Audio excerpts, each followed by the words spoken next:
E aí, pessoal, hoje eu estou aqui com o professor Marco Aurélio Melo e ele agradeço primeiro pela participação aí na conferência da Biologia da Conservação.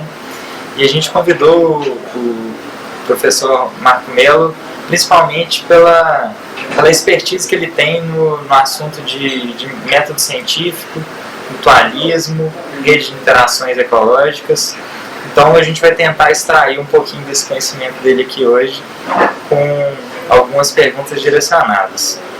O professor Marco Melo formou em Biologia na UFRJ, né? Isso. Fez mestrado na UERJ. Isso mesmo. E depois fez doutorado na Unicamp e o pós-doc você fez na Alemanha, né? Isso, na Universidade de Ulm, na Na Alemanha. Universidade de Ulm. E lá você também trabalhou como pesquisador, né? Isso, nos últimos anos antes de vir para a FMG eu fiquei como pesquisador lá.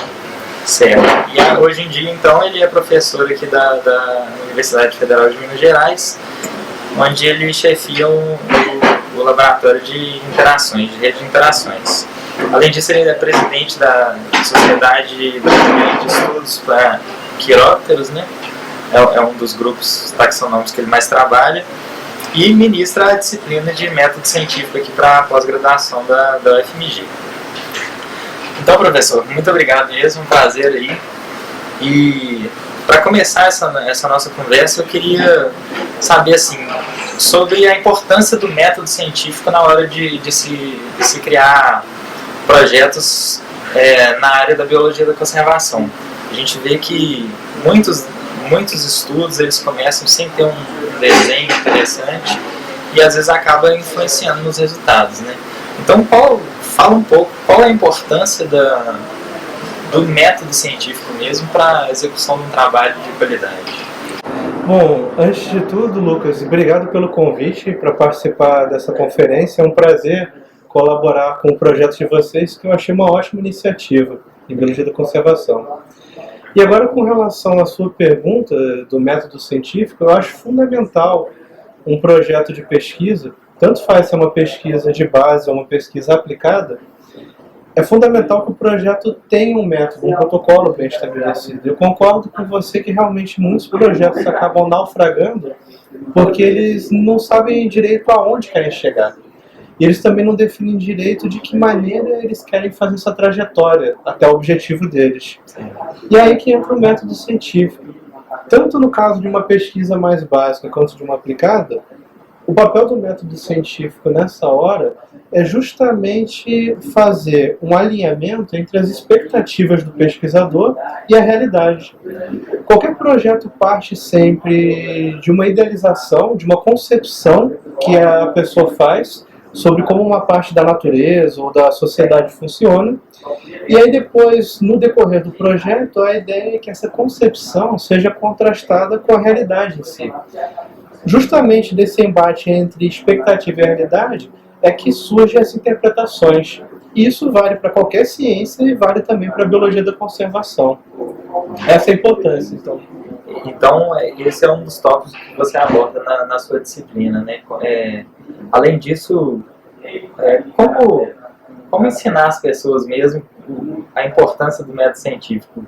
Existe alguma dica, assim, alguma sugestão para as pessoas que querem saber do assunto?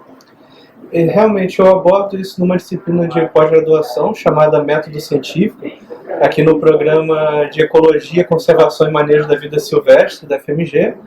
É uma disciplina que eu já ministrei em outros locais também, em outras universidades. E a maneira de abordar o método científico, pelo menos a maneira que eu escolhi para as minhas disciplinas, é uma maneira muito prática. Para fazer um paralelo e tornar mais fácil entender a minha maneira de ensinar, é como se a gente estivesse falando, por exemplo, de computação, de informática. De um lado da computação, a gente tem as pessoas que desenvolvem computadores e programas. Cientistas da computação, técnicos de informática, técnicos de engenharia de software, analistas de sistema. Eles fazem o computador acontecer, ele se tornar uma realidade, e ele ser útil, de alguma forma. Do outro lado, nós temos os usuários dos computadores, que são as pessoas, as pessoas normais, os meros mortais, que usam computadores para diferentes finalidades.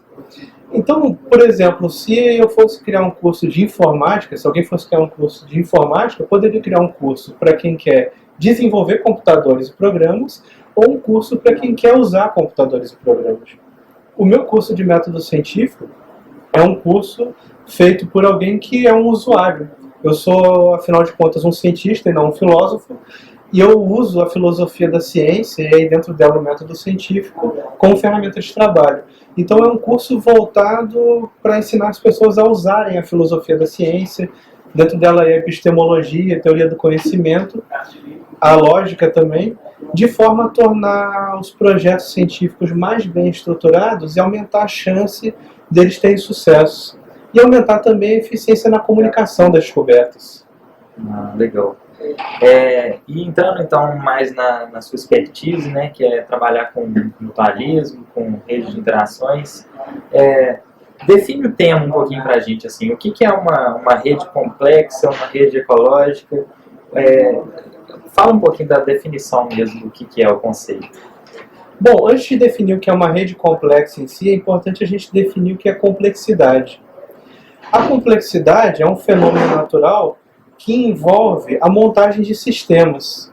Um sistema nada mais é do que um conjunto feito de elementos e as conexões entre esses elementos.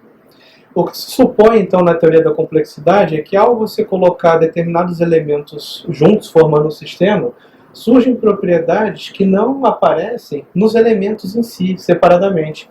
Elas surgem a partir da montagem do sistema, são as propriedades emergentes. E aí é que está a complexidade, os sistemas complexos. Então, redes complexas são redes formadas por elementos e conexões entre eles, em que, justamente da montagem dessas redes, surgem propriedades emergentes que não podem ser antevistas a partir dos elementos em si. Entendi. É como, por exemplo, a gente imaginar duas substâncias simples, feitas do mesmo átomo. O carbono, por exemplo. O carbono, quando você junta átomos de carbono, pode resultar em grafite, por exemplo, ou pode resultar em diamante. O grafite e o diamante têm propriedades completamente diferentes entre si. Só que se a gente parar para pensar, ambos são substâncias simples. São substâncias feitas apenas de carbono. Só que justamente do arranjo desses átomos surgem propriedades que dão complexidade para esses sistemas. Então, no estudo de redes complexas, o que a gente tenta acessar é isso. É aproveitar todo o conhecimento acumulado sobre diferentes sistemas, das mais diferentes naturezas, humanos, naturais, entre aspas, artificiais também, e a gente tenta entender como é que esses sistemas geram, por exemplo, serviços para a gente, ou benefícios para a gente, ou apenas funções naturais que nem importam aos humanos, mas como é que essas funções, serviços e benefícios são gerados a partir da complexidade dos sistemas. Certo. Então, e onde entra a rede ecológica nisso, assim? Por que estudar interações com essa abordagem de redes? Qual que é o ganho, assim, como ferramentário mesmo, para a biologia da conservação, como resultado? Bom, no caso dos sistemas ecológicos, a gente usa as mesmas ferramentas que são usadas para outros sistemas. Por exemplo, sociedades humanas, redes de computadores, redes de transmissão de energia. Então, o que nós fazemos basicamente é pegar essas ferramentas da teoria de redes e da teoria de grafos e usar para entender sistemas ecológicos. E aí eu não estou falando apenas de ecossistemas, como a gente costuma entender, mas sistemas ecológicos de um modo muito geral, de um sentido muito amplo. Por exemplo, se a gente imagina o conjunto de insetos que visitam flores e o conjunto de espécies de plantas que produzem flores numa determinada floresta, essas espécies interagindo entre si, os visitantes florais e as flores, acabam formando um sistema também. E por que a gente vai usar a teoria de redes para estudar isso? Porque muitas vezes, se eu fosse estudar, por exemplo, só uma espécie de visitante floral, só uma espécie de planta, eu entenderia coisas relativas à relação entre esses dois elementos. Sim. Só que na hora que eu começo a colocar 3, 4, 5, 6, N espécies no mesmo sistema, eu não posso entender aquele sistema estudando só os pares de interação. Eu posso fazer vários estudos muito importantes só com os pares de interação, e esses estudos são necessários também, são importantes, mas se eu quiser entender o sistema como um todo, eu preciso abordá-lo como tal, como um sistema. E aí você tem como ferramentas a teoria de redes, a teoria de grafos, teoria da complexidade, análise de sistemas não lineares e várias outras. No meu caso, eu achei que a teoria de redes era a ferramenta mais adequada para o tipo de sistema ecológico que eu costumo estudar. Você falou muito da importância, então, ecológica das redes, mas qual que é a aplicação na questão da conservação mesmo, da biologia da conservação? Bom, no caso da conservação, mais especificamente, o que a teoria de redes pode ajudar a gente a fazer é entender os sistemas ecológicos, como eles são estruturados e como funcionam, e entender, por exemplo, como é que impactos sobre esses sistemas podem alterar tanto a estrutura e a dinâmica dos sistemas em si, quanto os produtos desse sistema, as funções e os serviços ambientais. Então, por exemplo, voltando para aquele caso da polinização, que eu usei para ilustrar o uso da teoria de rede. Se nós entendemos o conjunto de espécies de visitantes florais numa área, o conjunto de flores nessa mesma área, e a rede de interações que essas espécies formam, por exemplo, caso essa área sofra um impacto com a extinção de uma das espécies de planta, a teoria de redes permite para a gente tentar modelar as possíveis consequências da perda dessa planta. O que seria muito difícil de fazer estudando apenas pares de interações, porque o comportamento do sistema, por definição, não é o comportamento de cada elemento isoladamente. Então, podem ser simuladas perturbações como a perda de espécies, podem ser simuladas perturbações como poluição, por exemplo. A gente pode imaginar, no estudo de uma rede ecológica de outro tipo, uma teia trófica, ou seja, uma rede de relações entre animais e quais animais consomem os outros. A gente pode imaginar nessa rede os produtores primários, né, as plantas. Então, quais animais consomem os produtores, quais animais consomem os consumidores. E imaginar que, de repente, essa área seja contaminada por um metal pesado. Sabendo a estrutura dessa rede trófica, essa rede de interações alimentares, a gente pode imaginar como é que esse metal pesado vai circulando de espécie em espécie e como é que ele pode ir se acumulando e se magnificando em diferentes níveis tróficos desse sistema. Esses são exemplos de como então a teoria de redes pode ajudar na conservação ou na restauração ecológica. Aí, pegando o gancho da restauração, a gente pode imaginar também uma área degradada, por exemplo, um cerrado que foi completamente devastado para virar um pasto, e de repente a gente resolve restaurar esse cerrado, fazer ele virar um sistema natural de novo. Se a gente souber como é que é a estrutura de rede de um cerrado natural, ou melhor ainda, desse cerrado específico antes dele ter sido impactado, isso facilita muito saber, por exemplo, quais espécies de árvores devem ser plantadas primeiro para acelerar o processo de regeneração natural desse sistema. Claro, então o que você está querendo dizer é que para abordar a paisagem numa concepção de rede, você tem que ir para o campo então e coletar uma série de variáveis, né? Qual que é o papel então do biólogo que mexe com rede de interações no campo, assim? Qual que como estudar essas interações assim ecológicas no campo? Então, o estudo das redes de interações acaba envolvendo três grandes áreas da ecologia, três grandes grupos de pesquisadores. Aqueles que são mais naturalistas, que gostam de fazer observações naturalistas em campo sobre tanto os organismos quanto as interações entre os organismos e o ambiente também.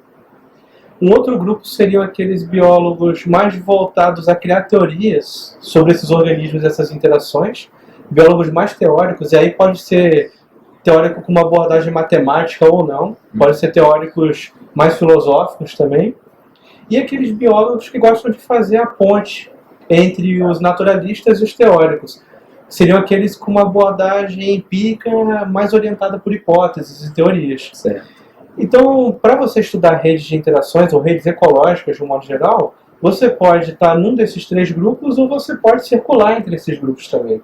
Então, para entender uma rede de interações ou uma rede ecológica de outro tipo em uma área, é preciso juntar observações naturalistas com experimentação em campo e modelagem teórica, seja matemática ou não também.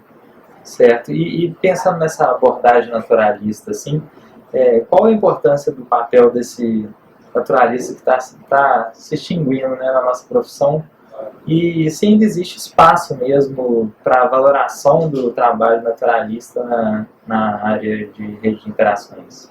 Eu acredito que, infelizmente, os naturalistas saíram de moda nas últimas décadas. A gente pode dizer, talvez, até que no século XX eles começaram a sair de moda. E é uma grande injustiça com eles. Porque a história natural, assim como várias outras ciências, ela se transforma ao longo do tempo. Então, a história natural que era feita no século XVI é diferente da história natural feita no século XIX e é diferente da história natural que é feita hoje, no século XXI. Mas a história natural em si não deveria morrer. Sempre deveria haver um espaço reservado para ela.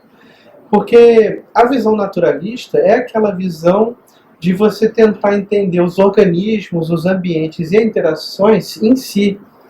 E tentar entender de uma forma mais concreta como eles acontecem, uma forma bem mais empírica do que teórica. É claro que isso não significa que naturalistas não fazem teoria. A gente tem, por exemplo, o Darwin, o Wallace, o Fritz Müller, Eugene Warming, o Lund também, Peter Lund, por exemplo, que eram grandes naturalistas que faziam teorias também. Então essa é uma outra grande falácia hoje em dia, de que naturalismo seria descrição pura da natureza e teoria estaria no outro lado oposto. Não é assim.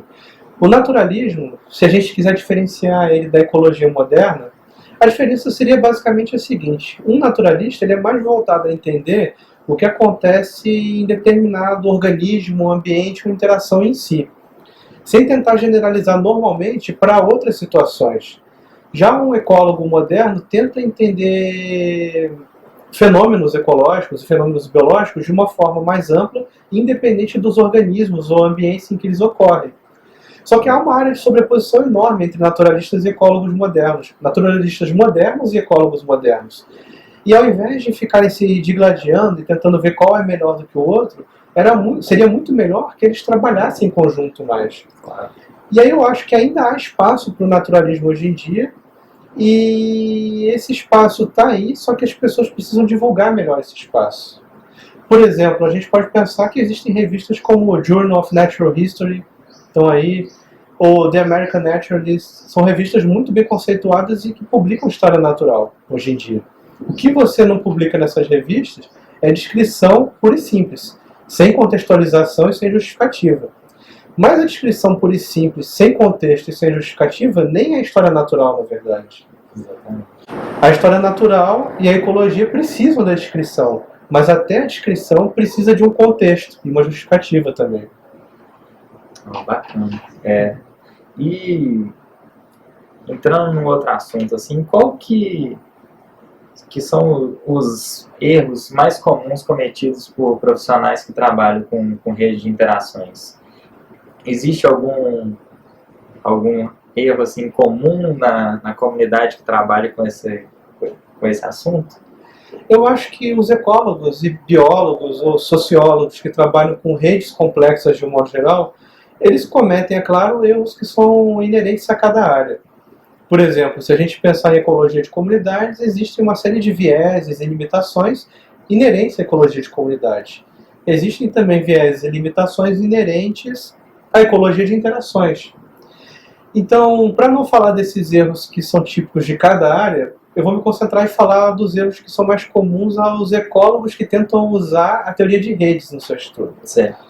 E aí, que tipo de erro é mais comum? Eu citaria, em primeiro lugar, o erro de ficar maravilhado com as ferramentas e esquecer do assunto do trabalho. Acontece com muita frequência das pessoas ficarem tão encantadas com a teoria de redes, e aí vale a gente lembrar que a teoria de redes é uma área independente, ela é uma área da matemática, originalmente, que tem elas têm quase 300 anos de idade já. Então você pode utilizar essa ferramenta em vários assuntos, Sim. Né? Não só na ecologia. Exatamente. Dentro da matemática, as redes são um assunto em si, ela tem uma teoria independente. Só que essa teoria pode ser aplicada a várias ciências, e tem sido aplicada a várias ciências. É o mesmo caso da estatística, por exemplo. A estatística é uma ciência independente e ela é aplicada a várias outras ciências. Só que, às vezes, quando a pessoa acaba ganhando um martelo novo, ela tem a mania de achar que o mundo inteiro é um prego. E isso acontece muito nas redes ecológicas. Que é usar a ferramenta de qualquer maneira e sem ter o embasamento, né? Sem saber se a ferramenta foi feita para aquilo. Né? Exatamente, a pessoa usa a ferramenta errada para o trabalho errado e muitas vezes a pessoa fica tão maravilhada com aquele martelo, com aquela ferramenta, que ela esquece do assunto que ela está trabalhando. Então, um problema muito comum que eu tenho visto em teses e também em artigos submetidos ou publicados em revistas científicas é o artigo ter muita análise de redes, a pessoa calcular dezenas de índices, dezenas de métricas, usar um jargão pesado no texto, e aí você espreme e sai pouca biologia daquilo. A pessoa deixa a história natural de lado e imagina que o estudo daquele assunto que está interessando ela começou ontem, praticamente. Ela esquece às vezes que assuntos como frugivoria e dispersão de sementes já são estudados há 600, 700 anos, na verdade. Intensivamente há 200 anos, pelo menos. Então, a gente volta para a história natural. Esse erro de se maravilhar com a ferramenta e esquecer o assunto acaba deixando a história natural em segundo plano. Quando, na verdade, se os ecólogos de redes se apoiassem mais na história natural, eles teriam a possibilidade de subir nos ombros dos gigantes e aí fazer a ciência de redes avançar mais rapidamente e de maneira mais consistente. Então, só retomando o que você falou, então, o que você quer dizer é que antes de trabalhar com a ferramenta de redes, você tem que saber muito bem como trabalhar e saber muito bem do seu grupo, né? Saber em qual momento utilizar a ferramenta para não gerar um trabalho assim, sem foco. Né? Exatamente. Não importa se o seu foco como biólogo, ecólogo ou cientista ambiental, de algum modo, não importa se o seu foco é um organismo, um ambiente, uma interação ou qualquer outro fenômeno. Você tem que conhecer bem o seu assunto de trabalho, que é esse organismo, essa interação e esse ambiente, conhecer a literatura sobre ele, conhecer o seu assunto na prática também, no campo, eu recomendo sempre. E aí, conhecer bem a teoria de redes, toda a matemática e a lógica que está por trás dela, e pensar o seguinte, dentro do meu assunto biológico de interesse, eu tenho determinadas entidades biológicas que eu quero estudar, que podem ser organismos, podem ser interações, por exemplo. E aí eu vou tentar imaginar como é que cada uma dessas entidades biológicas pode ser representada através de um conceito de redes. Ou seja, eu vou usar análises de redes como termômetros que medem aqueles fenômenos biológicos de interesse, aquelas entidades biológicas de interesse. Para fazer uma analogia, é como se eu estivesse trabalhando com dengue, por exemplo. Se eu quero estudar a dengue, a doença dengue, eu posso, por exemplo, tentar diagnosticá-la num paciente. Aí, para fazer um diagnóstico da dengue, eu preciso de diferentes medidas. Eu preciso saber a febre do paciente, saber se o paciente tem dores atrás dos olhos ou não, saber se ele tem dores musculares ou não, apertar a pele do paciente, ver se tem manchas vermelhas ou não também. E é o conjunto dessas medidas, dessas informações, que vai permitir fazer um diagnóstico mais seguro da dengue. A mesma coisa vale para estudar um fenômeno ecológico e usar a teoria de redes para estudar esse fenômeno.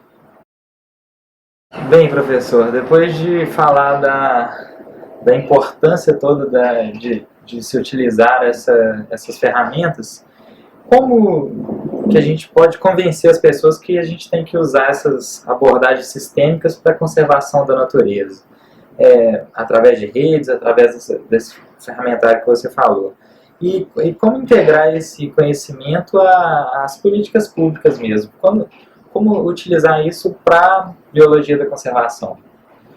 Essa é uma ótima pergunta, Lucas, e com relação à primeira parte, né, como convencer as pessoas de que é importante ter uma abordagem sistêmica, eu costumo usar o tipo de argumento da complexidade, das propriedades emergentes, como eu estava falando para você.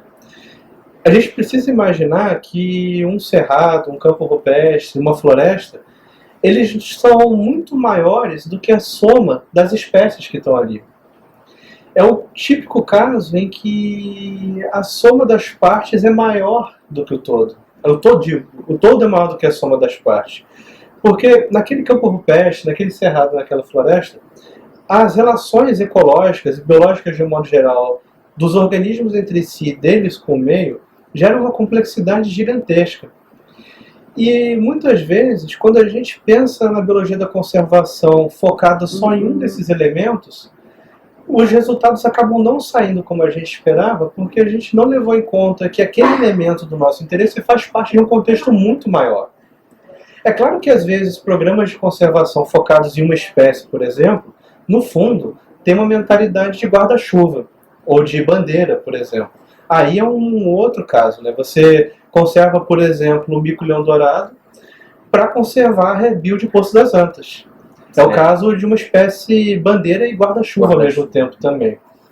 Mas se você quer conservar o ambiente em si, não basta apenas você ou restaurar, que é mais difícil ainda no ambiente, não basta apenas você pensar em uma ou poucas espécies.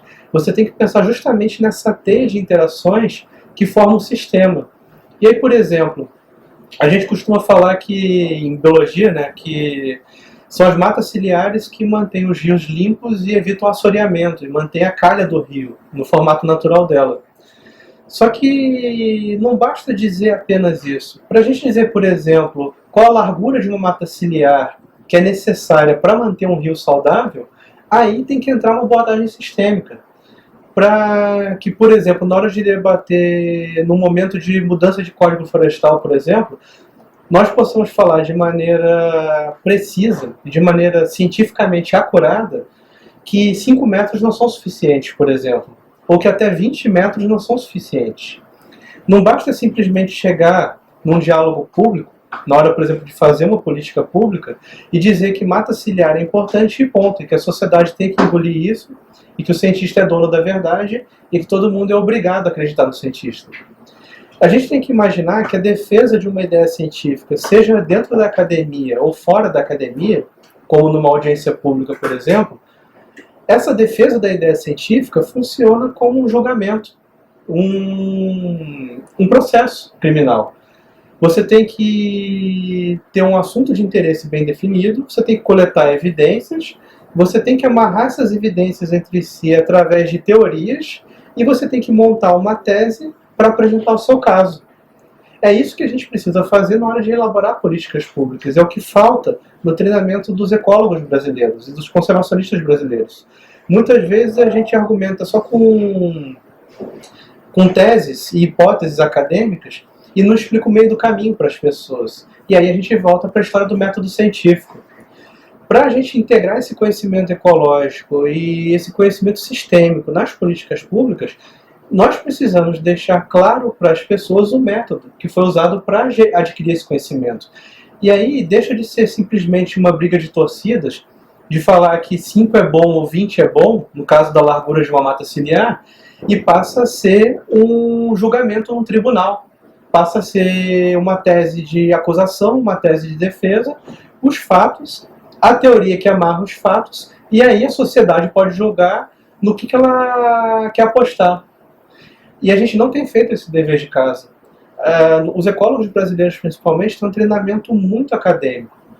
Não estou dizendo que o treinamento acadêmico seja ruim. É bom que haja ecólogos acadêmicos formados, mas a gente precisa também de ecólogos que façam essa ponte para o mundo real. Isso está faltando. Sim.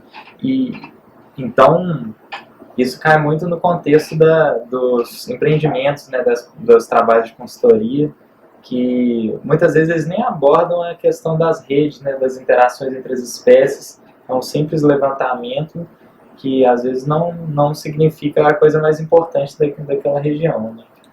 Essa questão da consultoria ambiental é um terreno muito pantanoso e é uma questão muito espinhosa realmente, porque, por um lado, é extremamente necessário que ecólogos e outros biólogos e outros cientistas ambientais façam as avaliações ecológicas para esses empreendimentos, para saber qual o impacto que um determinado empreendimento vai causar e, em teoria, até mesmo para impedir que um empreendimento seja realizado.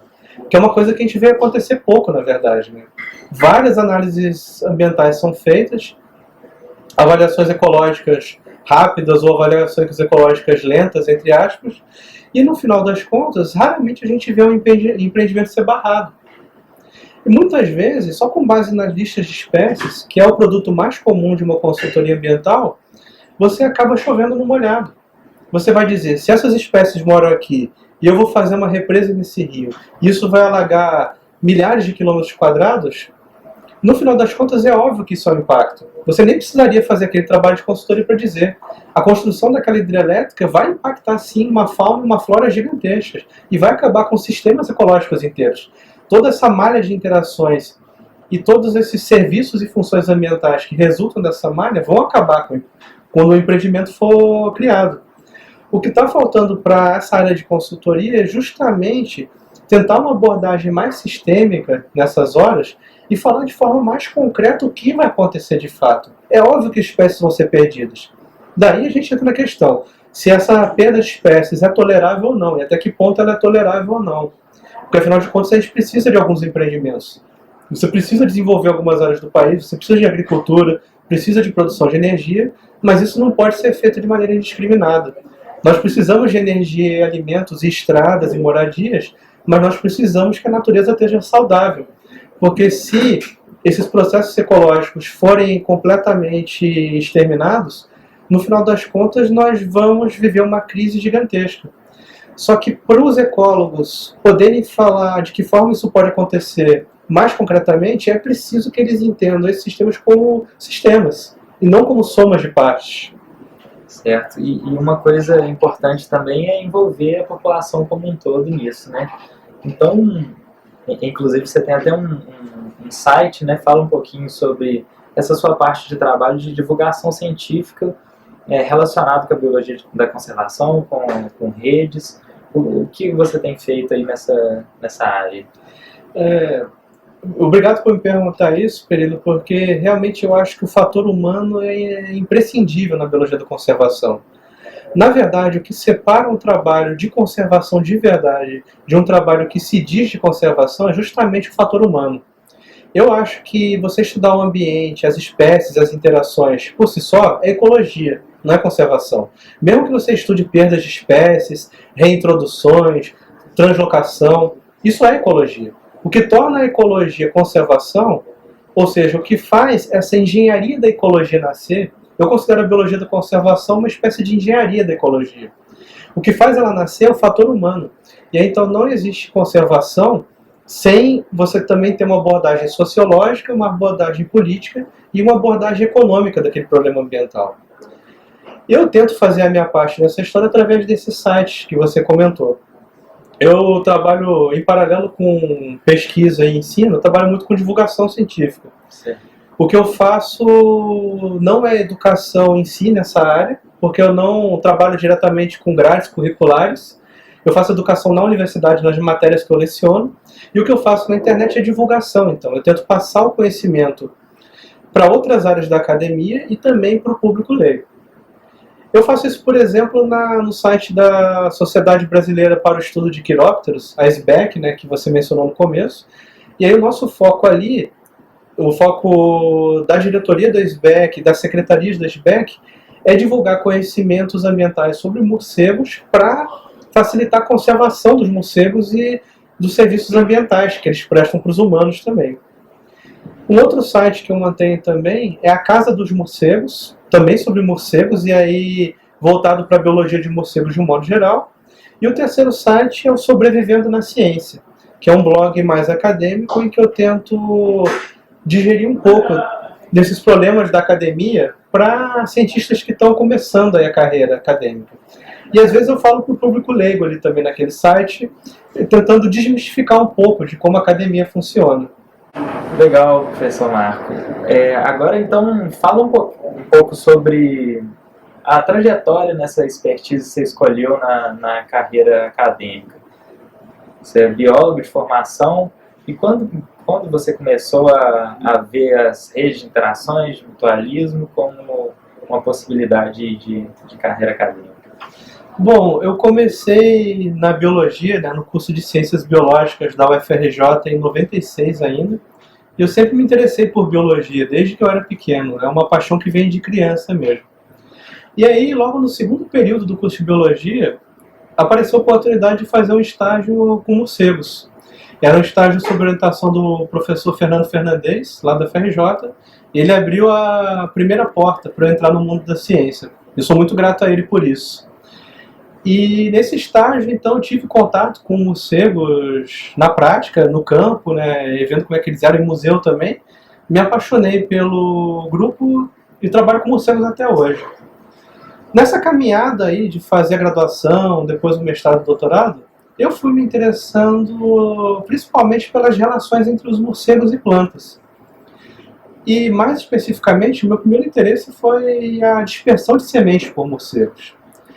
A partir daí, eu comecei a me interessar também por outros animais que visitam plantas, para comer os frutos, ou tomar néctar, comer pólen também, comer sementes. E aos poucos eu fui, além dos morcegos, me interessando também por abelhas, aves e outros organismos que interagem com plantas.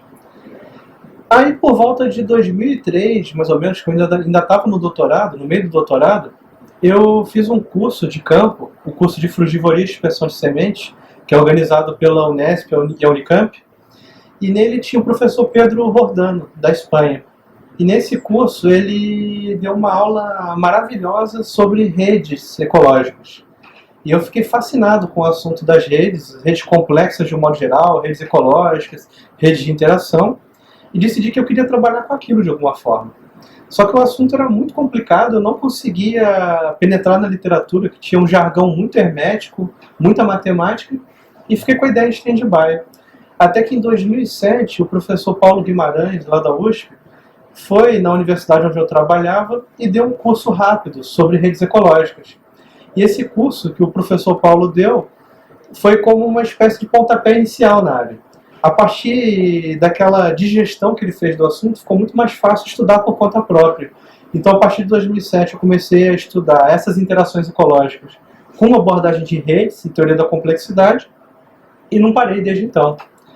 E hoje, a linha de pesquisa principal aqui no meu laboratório, o Laboratório de Ecologia do Mutualismo, é justamente essa questão de interações, a complexidade das interações e esses sistemas que são formados. E eu e os meus alunos estudamos isso com abordagens variadas, que vão desde da observação naturalista em campo, no meio da lama, na chuva, até a modelagem matemática no computador também. Então, nós tentamos não nos limitar a um só estilo e manter a nossa mente aberta para isso mesmo.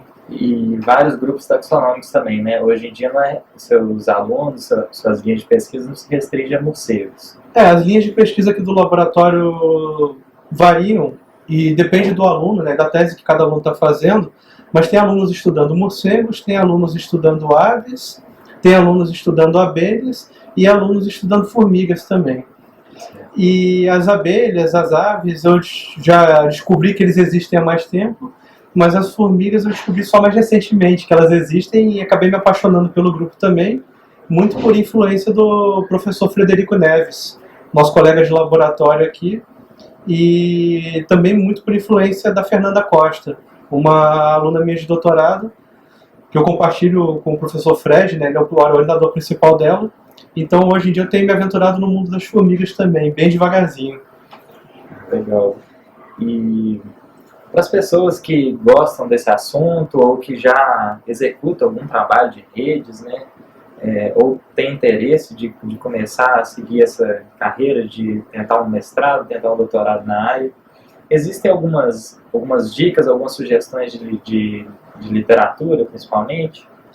Para quem está interessado em trabalhar com redes ecológicas, eu recomendo especialmente 3 livros, que não são livros técnicos, mas são livros de divulgação científica. O primeiro livro é um livro chamado Connected. Se eu não me engano, ele tem versão em português já, tem uma versão brasileira. Esse é um livro escrito pelo pesquisador Duncan Watts, e é o mesmo cara que ficou famoso por desenvolver a ideia dos 6 graus de separação e do mundo pequeno também. Não foi ele que criou essa ideia, a ideia foi criada ainda no começo do século XX, desenvolvida pelo Stanley Milgram, mas o Duncan Watts deu um grande gás para essa ideia. E esse livro dele, Connected, dá um panorama muito bom sobre redes complexas de um modo geral e é um excelente ponto de partida. Além dele, tem um livro chamado Linked, também tem versão em português, escrito pelo Albert Barabasi, que é um pesquisador húngaro, E é um livro também excelente, escrito numa linguagem muito acessível para qualquer pessoa, inclusive para os leigos em biologia e ciências de um modo geral. E é outra porta de entrada excelente para o assunto também. E, além disso, tem um livro publicado agora, no final do ano passado, chama Mutualistic Networks, Redes Mutualistas, escrito pelo Jordi Basconte e o Pedro Rordano, da Espanha. E é um livro excelente para quem quer começar na área de redes mutualistas, redes formadas por interações de mutualismo em si também. Além disso, tem 2 artigos de divulgação científica que eu recomendo. Um do professor Luciano Costa, de São Carlos, que é chamado Redes Complexas, Modelagem Simples da Natureza, publicado na Ciência Hoje, em 2005. E um outro artigo que eu mesmo escrevi na Ciência Hoje, em 2010, chamado Redes Mutualistas, Pequenos Mundos de Interações Ecológicas. Então esses 2 artigos curtos também dão um panorama inicial desse assunto, para quem quer começar. Certo. E para quem já começou, já tem uma noção, assim, quais são os principais institutos de pesquisa do Brasil, assim, que lidam com essa área? Bom, as redes ecológicas, as redes complexas, para começar, elas são estudadas no Brasil há muito tempo. Mas elas eram um assunto restrito principalmente aos físicos. Existem muitos físicos e matemáticos que trabalham com redes complexas no Brasil. Mais recentemente, os ecólogos se interessaram pelas redes, e isso começou principalmente na Unicamp, lá em Campinas. Que foi onde você fez o doutorado. Onde eu fiz o doutorado, e onde eu tomei contato com esse assunto. Quem começou com isso lá foi o professor Thomas Levinson, da pós-graduação em Ecologia, e isso graças à parceria com Pedro Rordano, da Espanha. Aí, através dessa parceria dos dois e das visitas frequentes que o Pedro Rordano faz ao Brasil, vários ecólogos brasileiros acabaram se instruindo nesse assunto. E o principal deles é o professor Paulo Guimarães, que trabalha na USP atualmente, mas, por exemplo, tem também o professor Mário Almeida Neto, na Federal de Goiás. Existe o professor Márcio Araújo, na Universidade Estadual Paulista, em Rio Claro também. Existe o professor Lucas Del Bianchi, na Federal de Lavras, aqui em Minas. Trabalha muito com redes tróficas e faz umas modelagens muito interessantes também. E, além deles, outros pesquisadores que estão se interessando pelo assunto. Vale a pena também mencionar a professora Blandy Viana, lá de Salvador, da Federal da Bahia. E existem também os doutorandos e pós-docs desses professores que estão começando a espalhar para outras universidades também esses assuntos.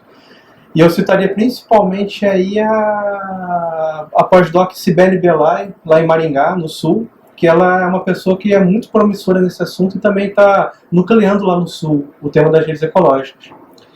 E para quem quer começar, eu recomendo também fazer os cursos que existem na área. O curso mais antigo de redes ecológicas, especificamente, é o curso do professor Paulo Guimarães, que é oferecido todo ano na USP. Também tem o meu curso, oferecido aqui todo ano na UFMG, no programa de pós-graduação em Ecologia. A próxima edição do meu curso vai ser em agosto agora de 2014, e tem vagas para alunos externos, para quem se interessar. O professor Mário Almeida Neto tem dado um curso lá em Goiânia também, e, se eu não me engano, o professor Márcio Araújo também tem dado um curso em Rio Claro, mas eu não tenho certeza. Então esses cursos de pós-graduação são ótimas maneiras de começar no assunto também. E de conseguir contatos mesmo, né? Sim, de fazer um networking dentro da área das redes, né? Então, pelo que você falou, essa disciplina já tem se espalhado ao longo do Brasil aí, né? Tem. Uma das ideias da biologia da conservação é atingir profissionais biólogos de diversas áreas. Então, perto da casa de cada um aí, existe um núcleo de estudos tratando do assunto. Sim, espero que se espalhe cada vez mais. Como tem muitos doutorandos trabalhando com o assunto e pós-docs que trabalham com o assunto, eu acho que é só uma questão de tempo até você ter mais núcleos no Centro-Oeste, no Norte e Nordeste também. Por enquanto, isso está muito concentrado no Sudeste, né? Então, pelo que a gente já conversou aqui, é um assunto que está em crescimento e, obviamente, tem aparecido oportunidades, né?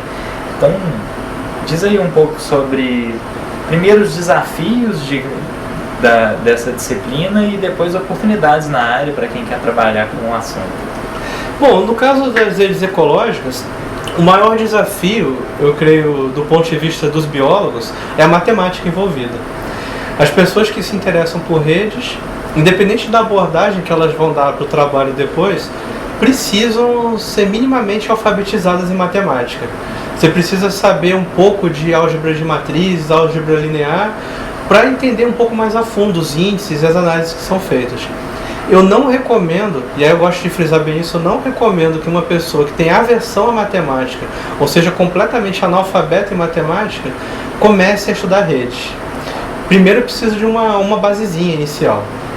É claro que hoje em dia existem dezenas de programas implementados dentro de ambientes de programação ou programas individuais que auxiliam na análise de redes. Mas é aquele velho perigo de sair apertando o botão sem saber para quê, né? Então essa é a primeira recomendação. O primeiro desafio é a matemática em si. O segundo desafio que eu diria na área, e é um desafio tanto para quem está começando quanto para quem já está estabelecido na área, é casar melhor a história natural, a teoria ecológica e a análise de redes. Ainda há um descompasso entre essas três coisas. Então, por exemplo, nos trabalhos de redes de interação, redes de mutualismo, uma recomendação que eu faço é, se você vai fazer um estudo sobre isso, vai escrever um artigo sobre isso, pense claramente quais são as entidades biológicas do seu interesse e como cada métrica de redes representa cada uma dessas entidades biológicas.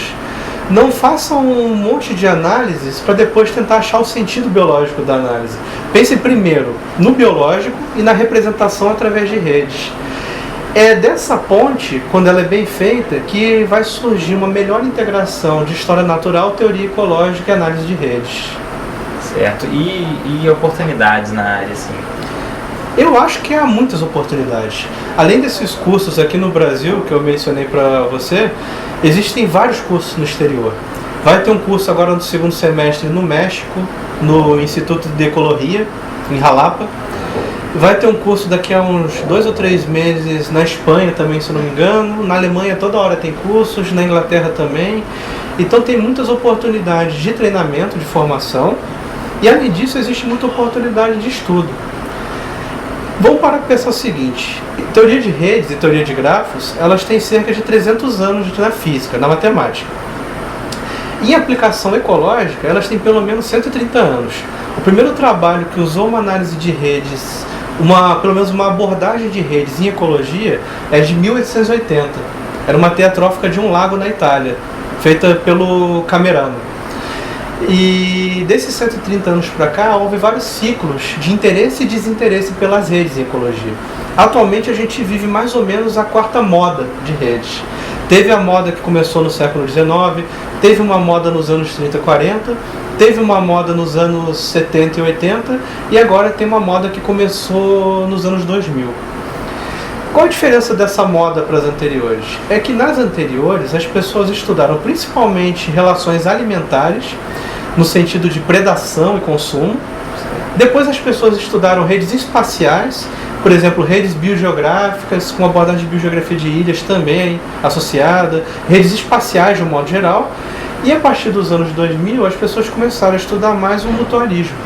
Então há uma vasta gama de possibilidades para quem quer estudar mutualismo com uma abordagem de redes. É uma coisa que está na moda aí há uns 14 anos mais ou menos, um pouco mais. Só que ainda tem muito que ser feito, a gente está engatinhando nessa área. Então dá para fazer infinitas teses sobre isso ainda mesmo. E o assunto da conferência de Biologia da Conservação é em si a conservação, né? Então, fala um pouco para o público que desde o início da graduação aí até na carreira profissional, acadêmica, tem essa vontade, essa ânsia de ajudar na biologia da conservação. Dê algumas sugestões, dicas de como utilizar a sua área do conhecimento, sua expertise, para melhorar, para acrescentar algo para a biologia da conservação. Bom, como a gente estava falando anteriormente na entrevista, a biologia da conservação é uma área bastante multidisciplinar. E ela foge até da biologia, ela envolve também política, sociologia e economia nela, para um plano de conservação dar certo. Então, um biólogo que está começando a carreira e quer trabalhar com conservação, ele precisa ter em mente que ele necessita pensar de forma ampla e aberta. E ele precisa fazer parcerias com cientistas de outras áreas também. A análise de redes, essa teoria de redes e as redes ecológicas, também representam uma área que é bastante multidisciplinar. Então eu acho que esse networking que a gente aprende na área de redes ecológicas é muito útil para quem quer trabalhar com conservação também. Porque, por exemplo, você não trabalha com redes sem ter uma parceria com um físico, com um matemático, por exemplo. Você pode até entender de um determinado organismo uma interação, mas você não entende de todos os organismos e todas as interações. Então você tem que fazer parcerias com biólogos que entendem de outros sistemas também. E aí essa mentalidade de networking tem que ser levada para a conservação também. Eu recomendo para um biólogo que está começando a carreira justamente isso, fazer conexões profissionais. E principalmente pensar que não se faz conservação só para o lado biológico, o lado humano é essencial na conservação. Porque afinal de contas, a biologia da conservação visa entender e resolver problemas criados pelos humanos. Então, se foram os humanos a origem do problema, eles têm que fazer parte da solução de alguma forma também. É claro que, dependendo do ponto de vista, nós nem somos a espécie dominante no planeta. O mundo é das bactérias, como todo mundo sabe. Mas muitas decisões que a gente toma afetam até mesmo as bactérias, coitadas. Então, o que eu deixo como recomendação final é isso, que os biólogos em formação procurem também entender um pouco de política, sociologia e economia para fazer uma conservação mais bem embasada. E para quem quer usar redes na conservação, eu recomendo o seguinte: pense não só nos elementos de cada sistema que você estuda, mas pense principalmente nessas conexões e nas propriedades emergentes de cada sistema. Se a gente começar a entender melhor, e a gente ainda está engatinhando nisso, mas se ficar mais claras quais são as propriedades emergentes de cada sistema, vai ficar mais fácil saber onde a gente pode e não pode mexer em cada sistema, e no caso de sistemas que já estão estragados, onde é que a gente tem que mexer para a coisa voltar a ser como era antes também. Certo.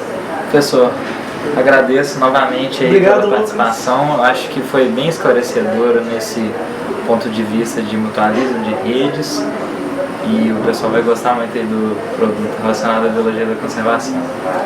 Muito obrigado aí pelo convite para participar. E quem quiser contato do professor, né, se quiser entrar em contato depois, é só procurar aí nos sites que tem disposição, né? Isso. E o meu site principal é marcomelo, com 2 L's, .casadosmorcegos.org. Ótimo. É isso. Obrigado.